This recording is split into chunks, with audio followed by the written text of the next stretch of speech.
Hello and welcome to Pluribus Unum's Fireside Chats. Not as good as FDR's, but hey, it's something. Now, today is, of course, the first podcast of the new year. In fact, it's a day after the inauguration of the 116th Congress. Woohoo! Hooray! But, there are some things about the Congress that are good, some that are bad. The usual stuff in regards to politics. Some things are good, some things are bad. However, today I wanted to start off with a good episode, like a good, happy-go-lucky, yay, hooray, type of episode of the Fireside Chats. And, well, the first news story doesn't necessarily, follow that idea, but we'll get to it when we get to it. But the second thing is, of course, as the poll on Twitter suggests, I will no longer be doing the political party of the day. Instead, for the 2020 election cycle, I will go over one unique presidential candidate for the 2020 election cycle, which includes today, because, 2020 primary season technically has already begun, so why not? And, well, not necessarily everything is gonna go the way that we all want, because I'm pretty sure you guys thought that it would mean end of talking about something in the middle of this altogether. But, I wouldn't necessarily do that. That would be mean, and that would mean that what happens now is no learning whatsoever, even though you learn about, the news and stuff. Why wouldn't you want to know about the news? Well, because the news is boring.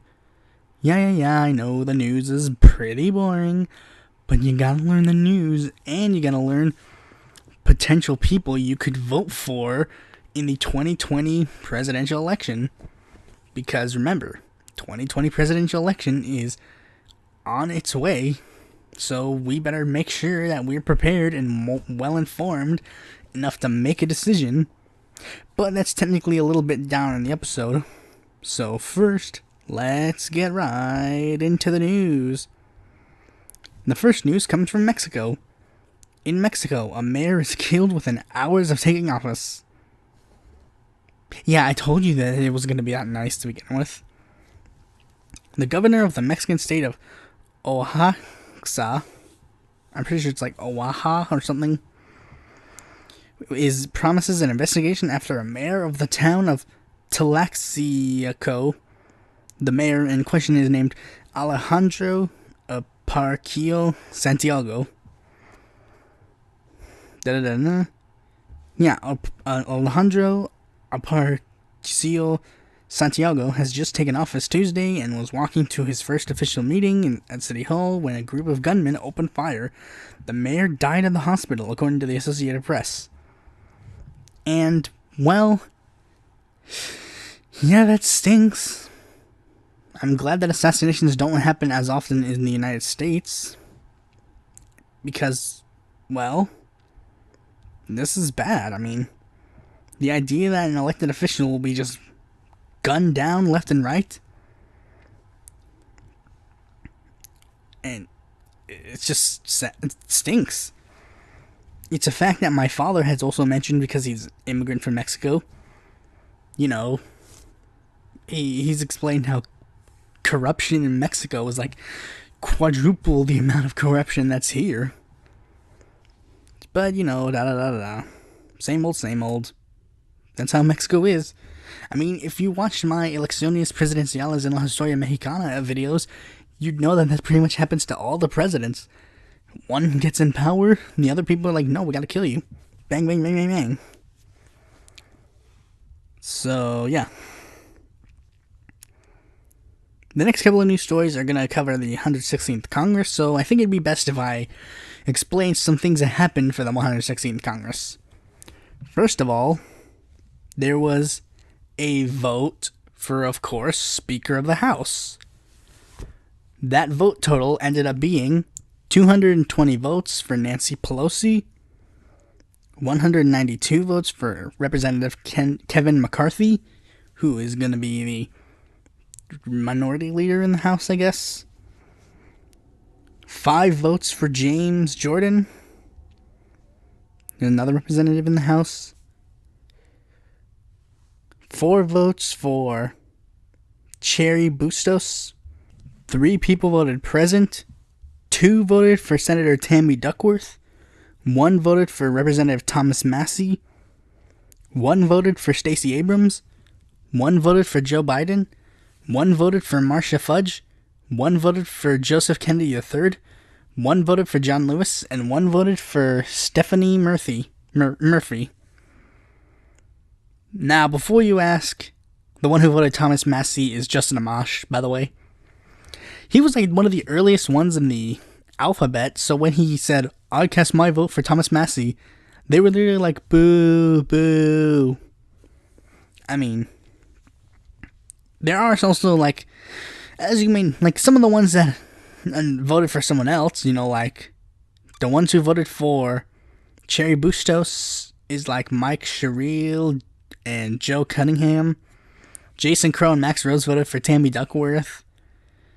Connor Lamb voted for Joe Kennedy III. You may notice that all those ones are like the centrist holdouts who refuse to back Nancy Pelosi's candidacy because they thought that she was too far left. Which makes me a little bit skeptical because I'm like, hold on a second. One of the people who voted for not Nancy Pelosi was Jared Golden, who voted for Cherry Bustos. So I'm like, Golden, I gave you after-election endorsement, so you're on thin ice, my friend. You better make sure that you follow through with your progressive agenda, because this kind of makes me a bit skeptical. Because, you know, all the people who voted no were centrist holdouts who voted for someone who was arguably more centrist or establishment. I guess the only exception would be Stacey Abrams. And I mean, I guess technically Joe Kennedy's not part of the establishment. He's just like an establishment like footnote. Of course, we inaugurated like a lot of women. Kyrsten Sinema gets to be the first open bisexual to be in Congress. I think I think the second one. No, first? Yeah, I think first.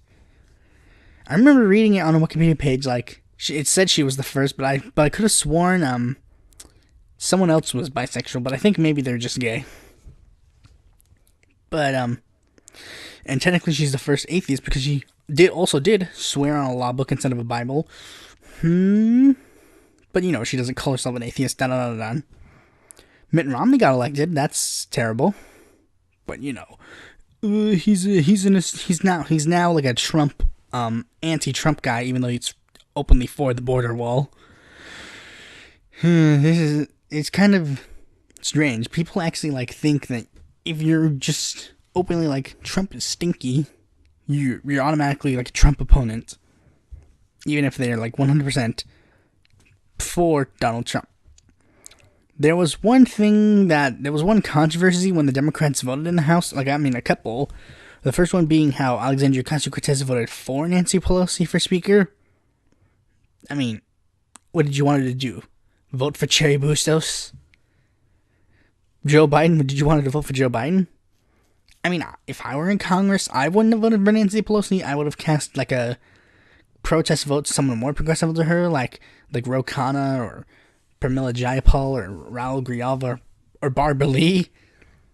Maybe I would have done Barbara Lee because, you know, she was screwed over for election for Democratic caucus chair. But anyways, more direct news stories. This one's a direct news story from Congress. Ted Cruz introduced a bill that would have term limits and would end his own career in the Senate. Senator Ted Cruz introduces a constitutional amendment that would allow only 2 terms for senators and 3 for members of the House of Representatives. This would limit Cruz's term in the Senate to his current one, which ends in 2025. Congressional terms are unlimited, though there are limits on individual committees. Good. If he passes it, this is good. This would be great. According to this, it's co-sponsored by a couple of Republicans like Marco Rubio, David Perdue, and Mike Lee. I mean, great. I mean, this is great. This is amazing. I would absolutely like this bill to be passed. I mean, I was proposing, like, if I were in, like, personally, I had an idea in my head about, like, my own personal plan for when I got to Congress was that I was going to stay there for, like, at maximum 10 years. You know, that would be 5 terms. Then retire. Well, I mean, not retire, then try to run for president, and then, you know, if that didn't work, try again in 4 years.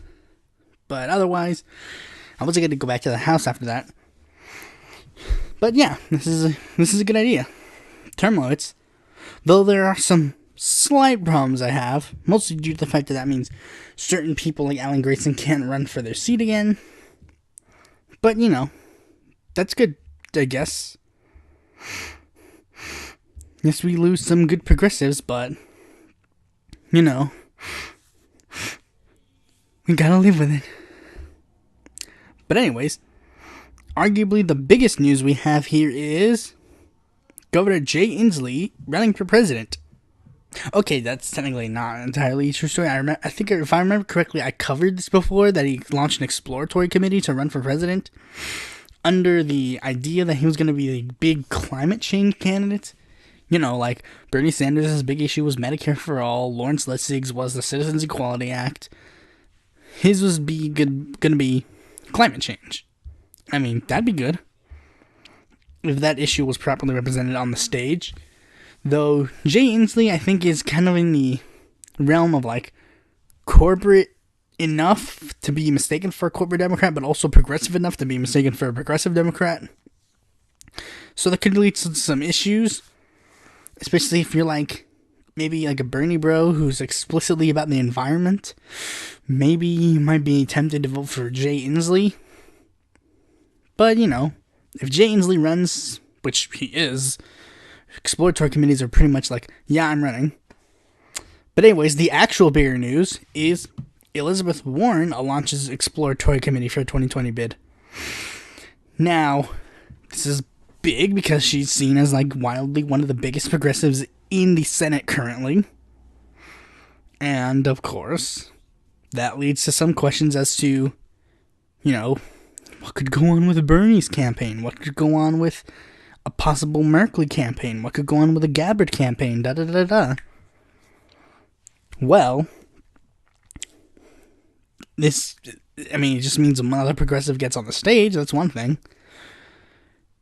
Because she ran a campaign ad that was like, we're gonna fight against the corrupt establishment, which is a good idea. She talks about a lot of issues in the ad, but she also talks a lot about, like, the whole, like, classic politician where, like, growing up, my family had it hard, and now look at me, I'm a senator. Yeah, that's my Elizabeth Warren impression. But, you know, there's a big thing that could potentially be troubling for a campaign, and that would be, you know, other progressives, or her campaign staff, because they always give her bad decisions. Whenever, like I'm with Kyle Kalinske on this. When Elizabeth Warren goes with her gut, she's good. But when she goes with her strategists and her brain, she loses. Like, you know, her brain is like, oh, I gotta get cozy with Hillary Clinton because it could be a potential candidate for president. Or you could just, like, for example, logically, she didn't endorse Bernie Sanders because she didn't want to get in trouble with Hillary Clinton or the Democratic establishment. But her gut wants her to vote for, you know, Bernie Sanders. And I guarantee you, she probably voted for Bernie Sanders in the primary. She just wasn't open about the fact that she did. Now, another question is this. If Sanders and Warren are in the race, who do I vote for? Because, remember, it could be tricky to pick a progressive. Bernie. No, it's Bernie. It's 100% Bernie. It's not really that hard. Bernie is the best candidate. He is. Out of all the possible speculative candidates, Bernie's the best. He is the best. 100%. And, well, that means that, well, he would win. I think, honestly, out of all the candidates, he's the best chance of beating Trump. There's this guy who does this thing called, like, political forecast. That's his channel, like, Let's Talk Elections, and he does, like, political forecasts, and he made a video where he showed, like, Bernie Sanders losing to Donald Trump, and I'm like, nope, no, not 100%, no. It's, like, especially something that makes Sanders more likely of a candidate than Warren is. Warren also has, like, the whole, like, she has a blind spot to the Syria, stuff, and, like, she has a blind spot to a lot of this stuff. And, you know, she also has a bit of a problem with identity politics, as you may notice from that whole big debacle where she was, you know, like, a big, like, I'm part Native American. That led to a big debacle, which may make people not like her that much. And, well, I don't necessarily think that would be a good idea for Warren to ramp up the identity politics when she runs. Or maybe she could, and Bernie Sanders would be great. Although the media, they make her seem like just as unpopular as Hillary. No. She's less popular than Bernie, but she's not as unpopular as Hillary Clinton. Okay, so another thing for 2020 election is this. Sexism claims for Bernie Sanders' 2016 run. Paid less, treated worse. Basically, the article has stories from some people who worked in the Sanders campaign who said other people who worked in the Sanders campaign weren't exactly that nice to them, you know, catcalled them and stuff. And it basically tries to insinuate, like, Bernie Sanders himself is sexist, despite the fact that he had literally nothing to do with any of the stuff that happens in the article. Like, the article itself, it makes sense, like, I mean, wow, human beings have emotions and they don't necessarily like, you know, not every single human being is nice to women. That's so surprising. Oh my goodness. Oh my freaking goodness. That's so radical. And, I mean, come on. Is it very unlikely that someone who worked on one political campaign maybe had some sexist people working in their campaign? Wow, so surprising. I'm 100% convinced that Hillary Clinton, Marco Rubio, Jeb Bush, and all presidential campaigns in history, unless they were literally like 3 people campaigning, they all had somebody who was sexist or racist or homophobic or blah blah blah blah blah. Sometimes it could be the guy on the ticket, sometimes it's not. Bernie Sanders openly calls himself a feminist. Why would he be sexist? What would it gain? And also, let's add on the fact that this story comes out right in the middle of the election. Well, not in the middle of the election, but like, you know, close to the election. Eyebrow raised? But anyways, speaking of 2020, we've actually got our first 2 official endorsements for 2020.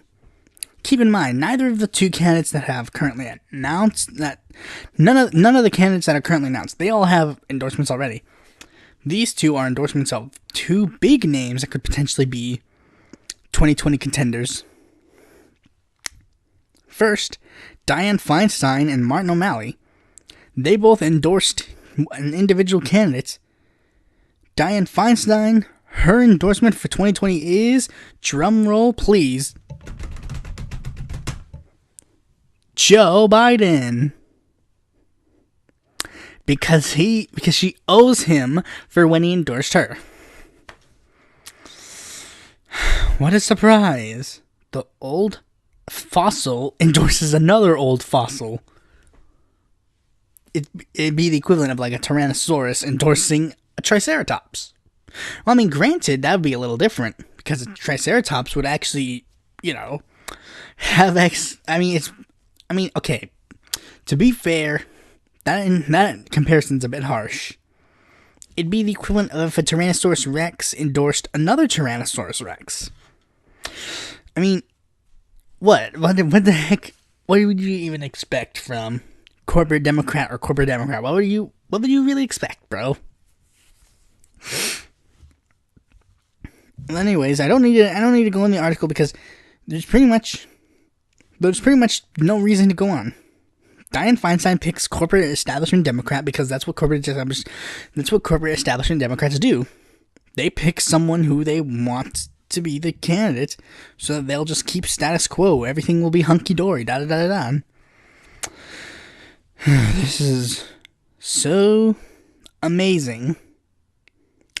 And Martin O'Malley, he even actually did something interesting. He debunked his own presidential ambitions.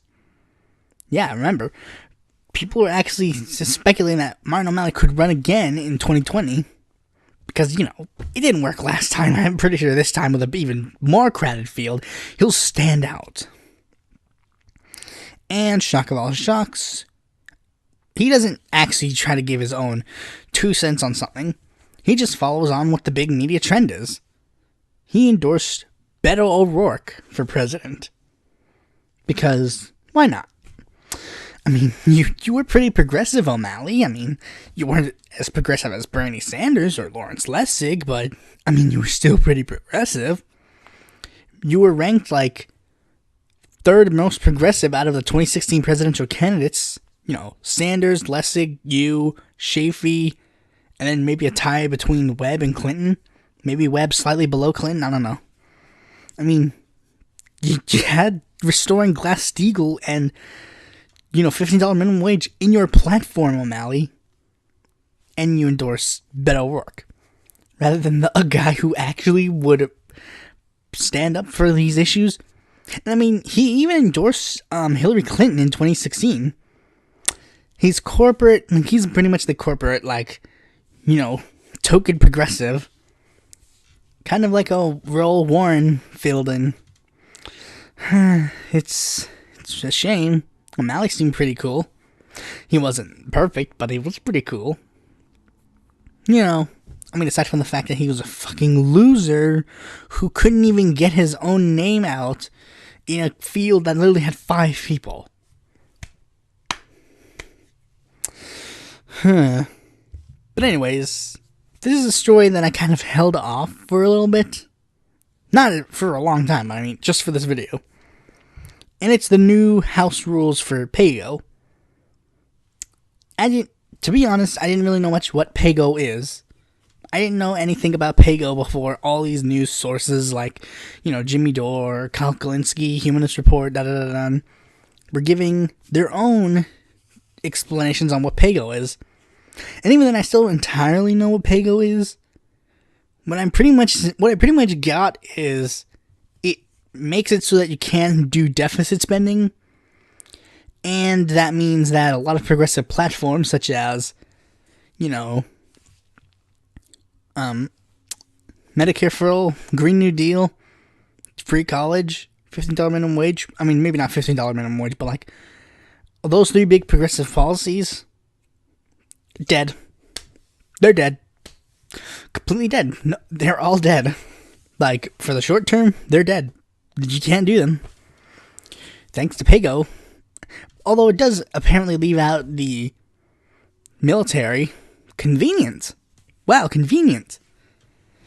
And, of course, there's one small issue that I have. Not with the idea that PAYGO passed. PAYGO was going to pass regardless. The problem was, who voted for it?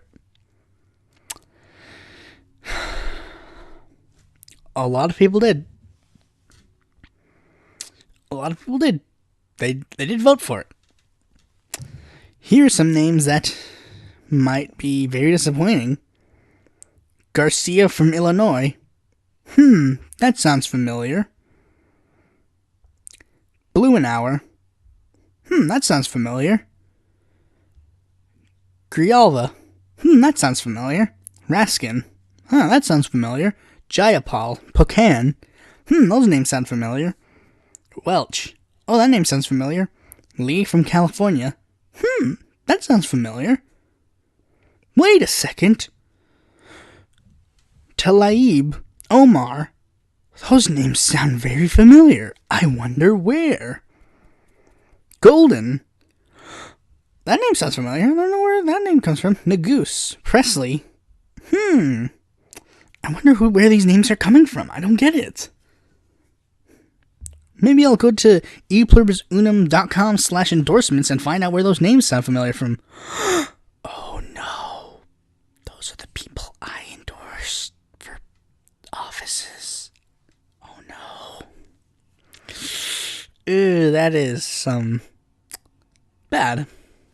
I mean, it was apparently in a bundle with all the other house rules. So it was like, hey, you can either have these rules but also have PAYGO, or you can have completely different rules with the possibility of PAYGO not being in them. So a lot of progressives were like, And then, of course, although there is a bright side,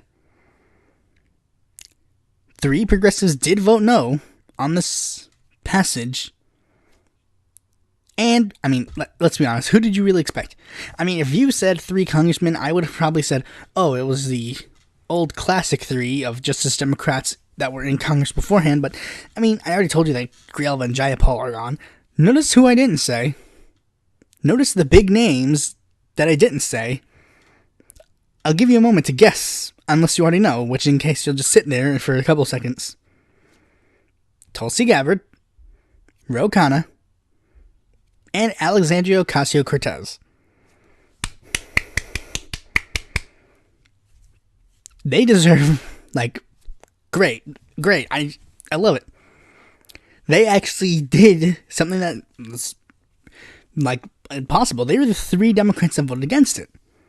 The rest of the people who voted against it were Republicans. Even Amash, who I thought would probably like that idea a lot more. I mean, I guess he hated all the other house rules that were in there. Although, I will say there was a silver lining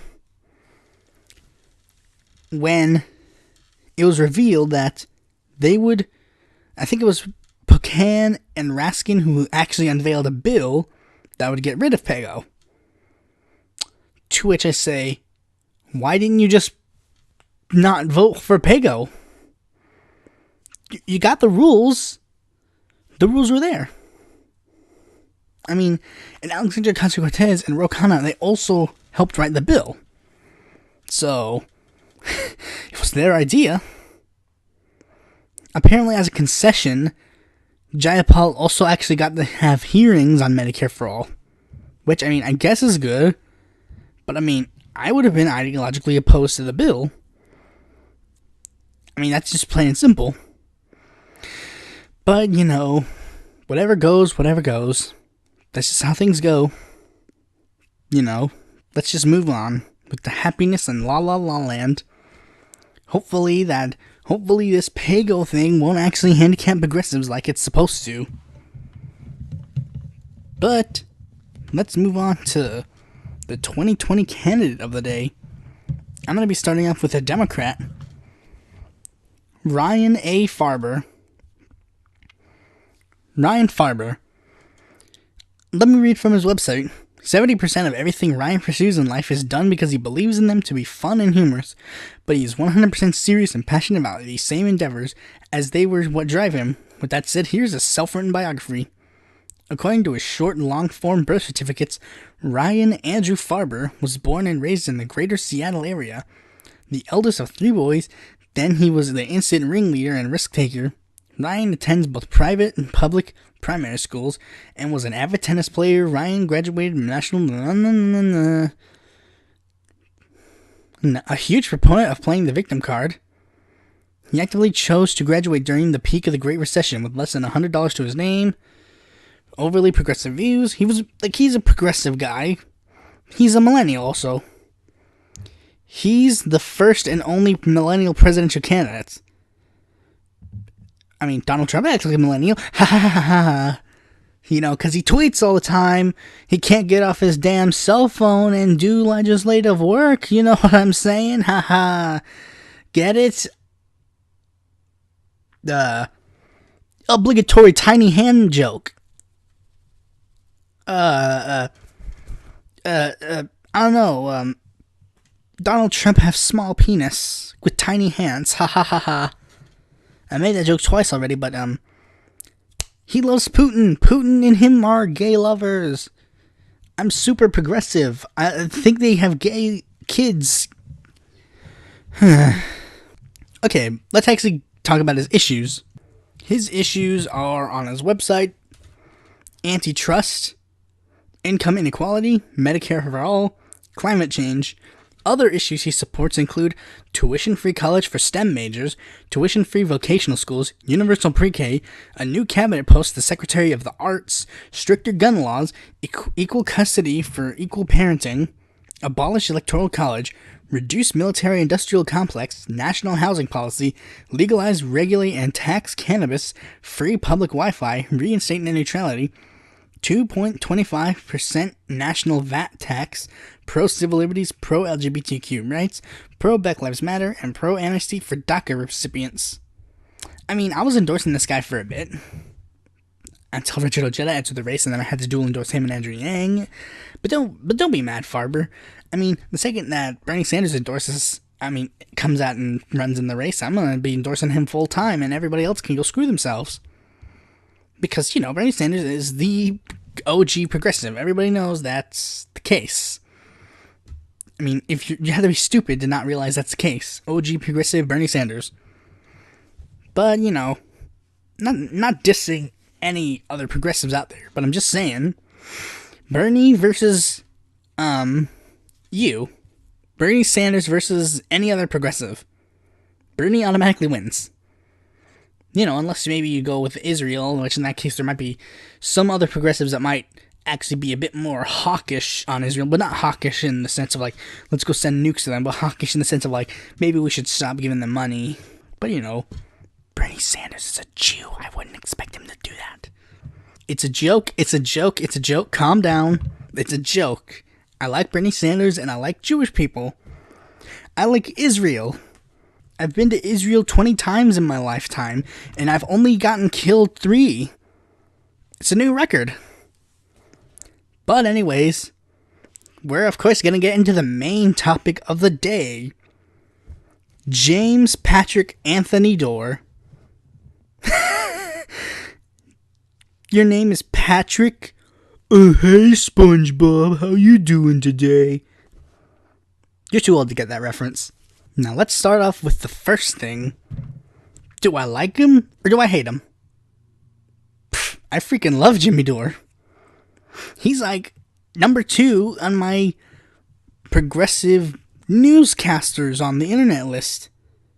You know, it's like Cal Kulinski, him, Humanist Report, National Rational. I think that's it, really. I mean, Tom Hartman, I guess, would be the one following Rational National, which you might say, hold on, Tom Hartman ranks that low? What? Why? What did he do? Nothing really. He's just one of the older guys. That necessarily doesn't work for me. First, let's go over a bit of history of Jimmy Dore and his progressive ideals and stuff. I mean, I don't want to go too much. He was a frequent guest host on The Young Turks with Cenk Uygur back when it was a TV show at one point. And then the web show, he kind of started appearing on and off. And then he hosted the Jimmy Dore Show, which is what he still does to this day. And it's under the TYT banner. His biggest thing was at first he supported, Bernie Sanders in the 2016 elections, was super critical of Elizabeth Warren for not endorsing Sanders. He's, also a bit of he seems, the big thing about him that most people seem to hate him the most for is that he's super anti-democrat. To which, well, what do you mean by anti-democrat? Everybody to an extent is anti-democrat because nobody is for the Democratic Party 100% of the time.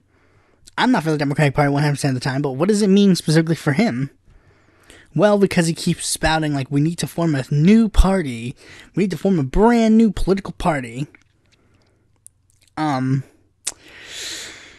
Okay, fair point. I don't necessarily agree with him on that part, like forming a brand new party. I mean, I'm open to the Movement for a People's Party to actually create a political party. But the thing is, what's keeping them back? I mean, Movement for a People's Party, I mean, like, that's technically more of a criticism of Movement for a People's Party itself, because they seem to be like super like, yeah, we're gonna stop the corporate establishment Democrats. Yeah, how? How many people of the Movement for a People's Party are elected to Congress right now? Zero. How many just Democrats are elected? Granted, just 5. That's 5 more than you have. I mean, again, they can do whatever they want. I don't care. If they want to form a brand new political party for, like, if they want to form a third party and win the presidency and da-da-da-da, yeah, that's good. But I've noticed they haven't really done much. All they've done is talk about how, like, yeah, we're going to make a party. Making a party technically is not that hard. I mean, granted, I haven't done so. It's hard. It's 100% harder than what I'm saying it is. But I've seen political parties formed in like a day. They get the paperwork done and boom, they're a political party. They haven't even at least run candidates under the Movement for a People's Party banner. Like if Nick Brana ran for like, California District 5, then maybe I'd see something like they don't actually seem to be having any results, is what I'm saying. Granted, the Green Party isn't either, but I would much prefer a Green enter as opposed to MPP enter. I mean, because the Greens, they already have all the establishment. My only problem is really, yes, I would agree, maybe we should move out of the Democratic Party, but, the destination is, a bit iffy. But then again, me and Jimmy have also the same, like, argument in the sense of mind of, like, oh, we'll support wherever the progressive is, I'll support them. But, I just have a preferred method that I'd like to do. And yeah, my preferred method happens to be, don't leave for a brand new political party, just join the Greens. The Greens are already here. Or the Justice Party, or the Socialist Party, I don't really care. Just join whatever political party makes you feel happy, and if you want to start a Movement for a People's Party, yeah, it's good, but the movement's gonna have to actually be a People's Party at one point or another. Especially considering it's 2019, they're gonna have to become one if they want to be ready for 2020. Because this is the one they probably want to have their voice heard. And then again, maybe Movement for a People's Party actually hears this and they go, okay, fine. We'll go ahead and be a real party now. Or maybe they hear this and just, I don't know, block me or something. Again, I'm fully supportive of Movement for a People's Party. I loved the one with James B. Weaver and William Jennings Bryan. I loved the one with Benjamin Spock and Margaret Wright. I'm not so fond of the Populist Party that had David Duke in it, but, a new People's Party would be good. But I'm just saying maybe you should actually become a party before you actually start throwing your support behind it, is what I'm saying. But then again, that's not really a criticism of Jimmy Dore himself. It's more of a criticism of Movement for a People's Party. But, again, full support of Movement for a People's Party, but I'm just saying, wouldn't be my first choice. I'm more supportive of Green Party, Green enter.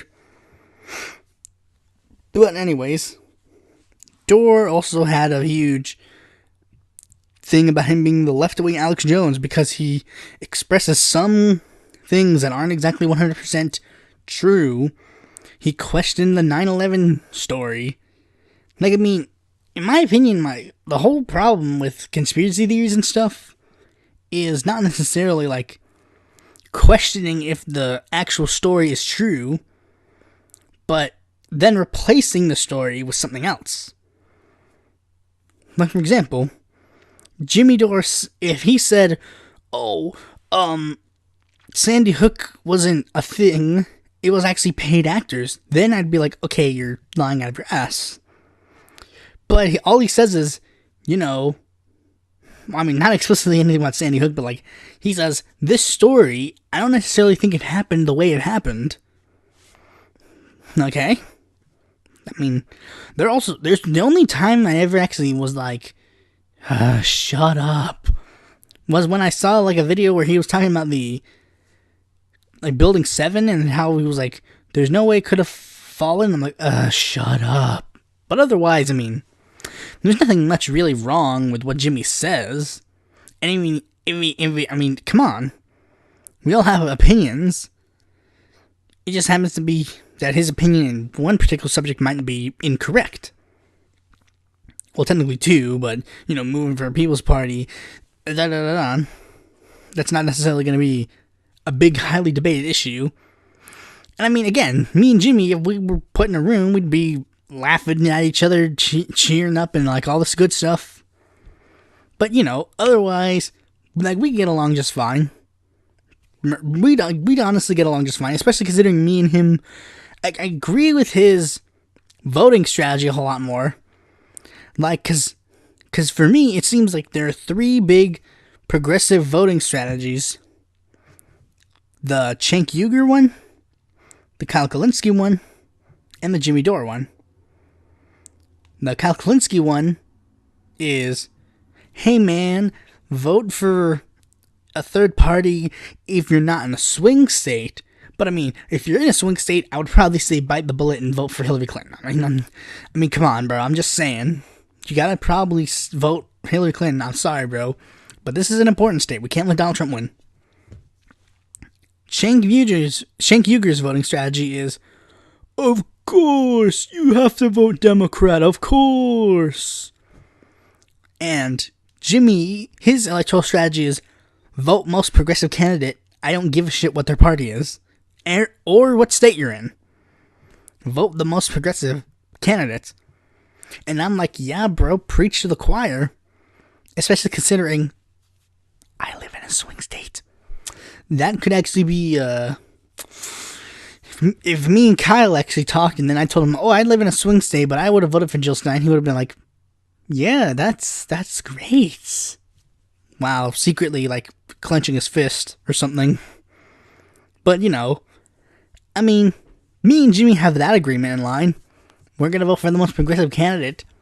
Except I almost voted for the not progressive candidate in my first race, was when there was, like, the David Price, Barbara Howe, and Steve Von Lohr in North Carolina District 4. I was tempted to vote Libertarian because, corporate Democrat versus Libertarian, who do you vote for?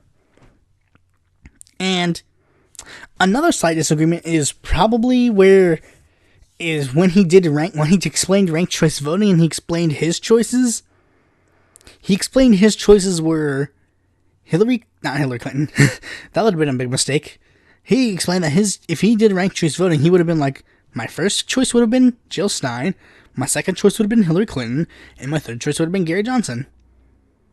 Flip Clinton and Johnson for me, because, I mean, I would rather vote for Gary Johnson over Hillary Clinton, but then again, that's probably just me being me. My civil libertarian side is showing. But I mean, yeah, otherwise, me and Jimmy agree on a lot. And I like his, like, no-nonsense attitude in regards to, actually fighting for the issues. And another thing that I like Jimmy for is he points out the biggest thing that nobody seems to be pointing out. Well, Michael Moore stole this point from him in the new movie, But this is something that Jimmy Dore has been pointing out for like a while. And that point regarding Donald Trump in particular is this. I understand why people are afraid of a Donald Trump presidency, but Trump is not the problem. He's a symptom of the problem. Yes, this is a good thing. Explaining the fact that Trump isn't the problem, but is just a symptom of a larger problem that is the fault purely of the Democratic Party, because they literally just shifted to the right alongside the Republican Party because they just allowed all the moderate Republicans to run into the Democrats. This is just... It's surprising that not a lot of people seem to realize this. But Jimmy is the big one that does this. And now another thing people criticize Jimmy for is like, you seem to only criticize the Democrats. Where's your criticisms of the Republicans? He criticizes the Republicans too. He doesn't give them a free pass. The only difference being that Jimmy doesn't criticize them as hard. I mean, I guess it's kind of the same way like I would criticize why I criticize Christianity over Islam.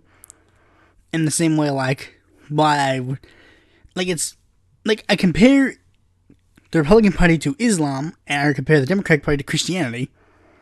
I make fun of Christianity and the Democratic Party more because it's something that I actually like.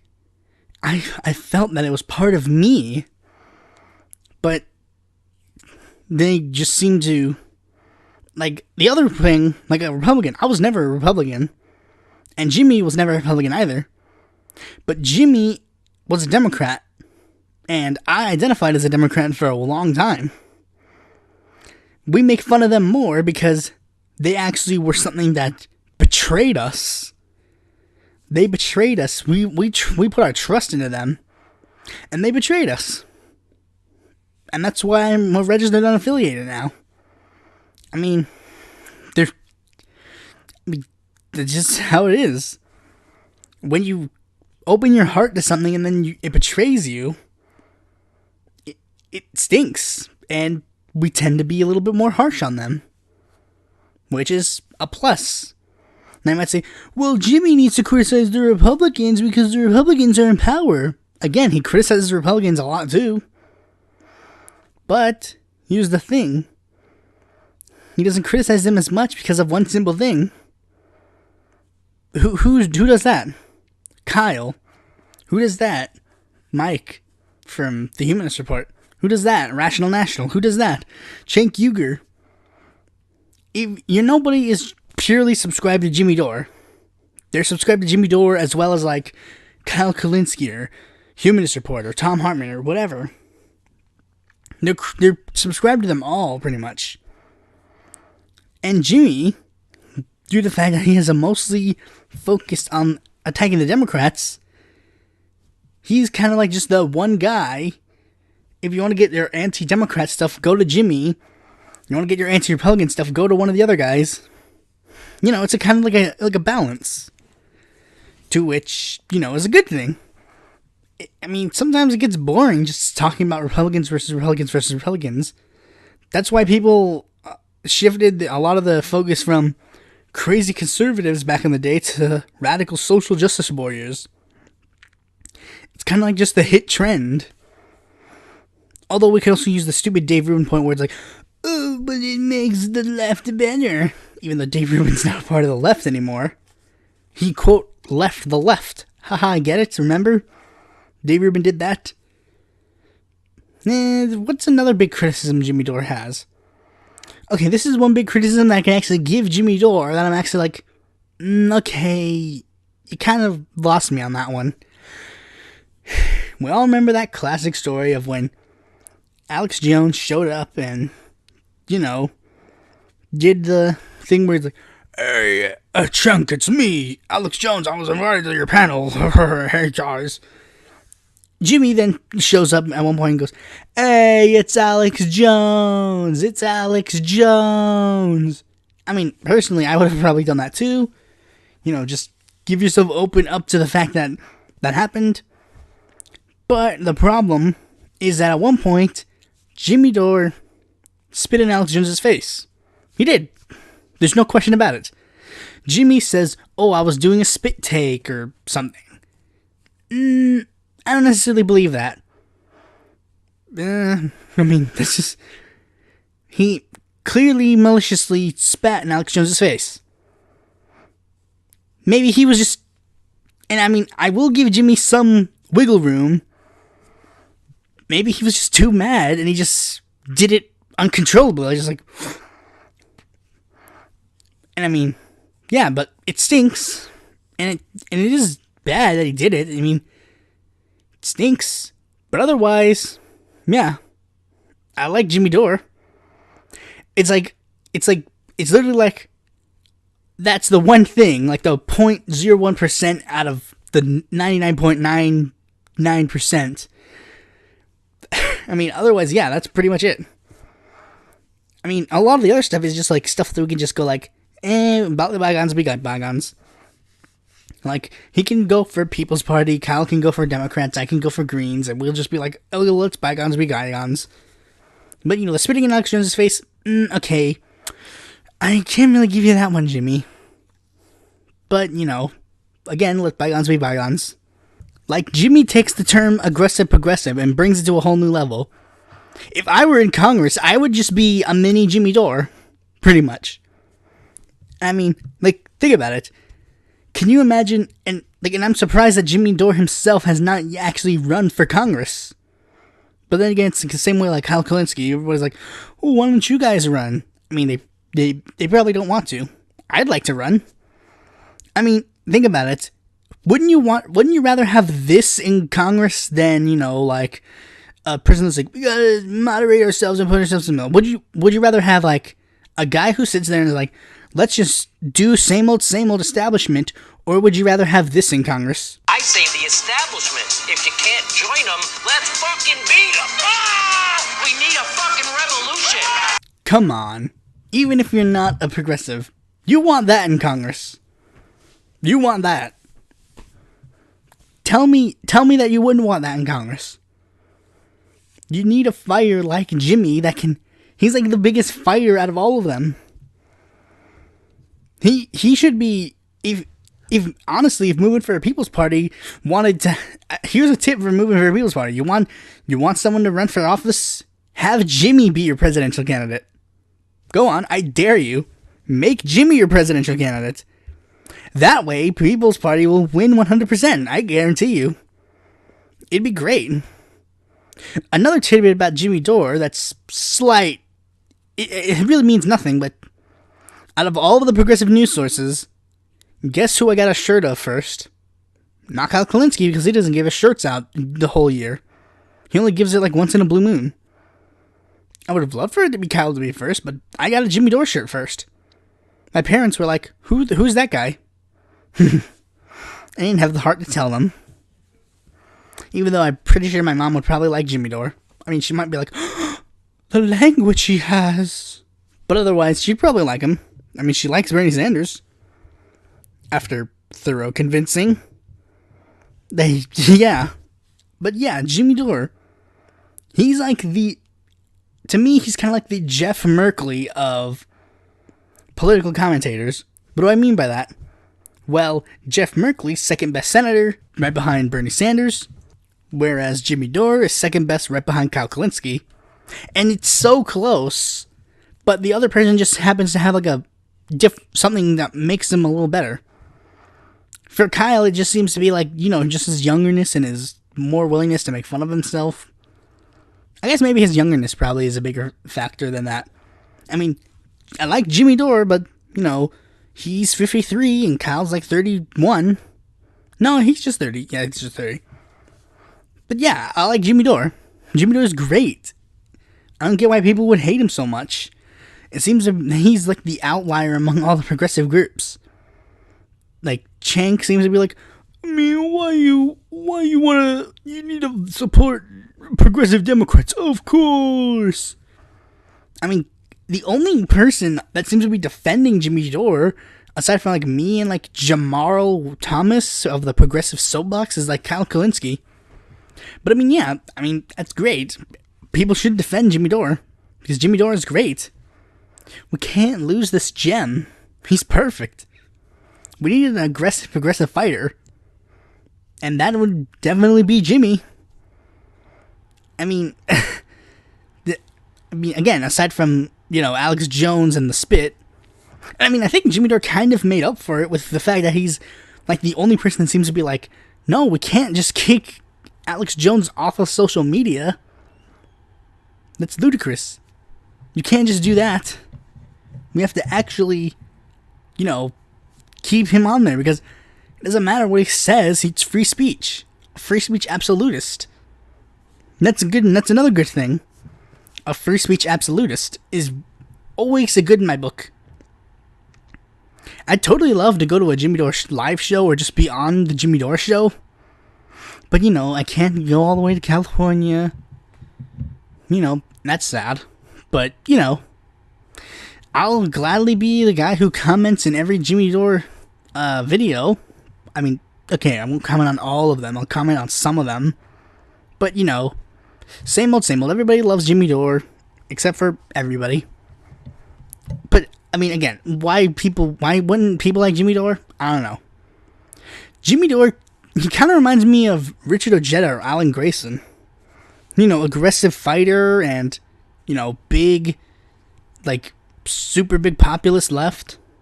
Progressive type fighter. And, takes no nonsense. Takes no bullshit. That's kind of like the person that I would like to emulate the most if I ran for office. Like, on this show, I'd probably be more like Kyle Kalinske, but if I was in, like, an actual, like, congressional seat, I would be more like Jimmy Dore. But again, we need more people like Jimmy Dore. Especially ones that are willing to look past the two-party system and actually help third-party candidates. I'm 100% on board with Jimmy Dore when we're like, yeah, third party, let's go third party. Like, I freaking love the Peace and Freedom Party, even though they're a socialist party. I have to get Jimmy Dore's cock out of my mouth, I'm sorry. Probably people out there who want it more than me. Wink, wink, nudge, nudge. He's a comedian, I'm pretty sure you could take that joke. But anyways, thanks for watching this video. Be sure to like, comment, subscribe, and click that bell to be notified when a future video of mine comes out. And if you're interested in more political content from me, you can go to my website or follow me on Facebook, Twitter, or Quora, or check out my articles on the Independent Political Report. What are your thoughts on Jimmy Dore? Do you like him or do you hate him? Leave your thoughts in the comment section below.